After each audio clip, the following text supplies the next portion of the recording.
কে হচ্ছেন জামাতের নতুন আমির? বাংলাদেশ জামাতে ইসলামের সর্বোচ্চ নীতি নির্ধারণী পদ আমির পদে পরিবর্তনের সময় ঘনিয়ে এসেছে।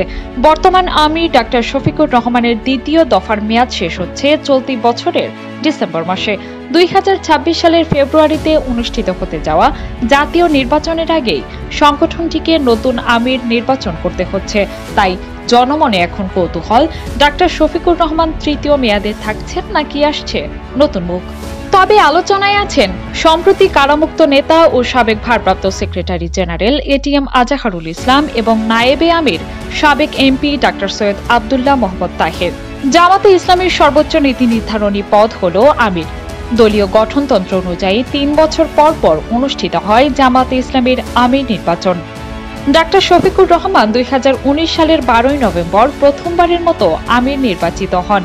2020 সালের 5 ডিসেম্বর শপথ গ্রহণের মাধ্যমে শুরু হয় তার প্রথম মেয়াদ। পরে 2022 সালের 27 অক্টোবর দ্বিতীয় মেয়াদে পুনর্নির্বাচিত হন তিনি।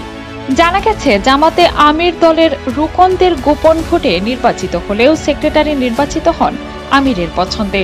নির্বাচিত আমির কেন্দ্রীয় মজলিসে শুরার পরামর্শক্রমে সেক্রেটারি জেনারেল, সহকারী সেক্রেটারি জেনারেল সহ অন্যান্য নির্বাহী পদে নেতৃবৃন্দকে দায়িত্ব প্রদান করেন।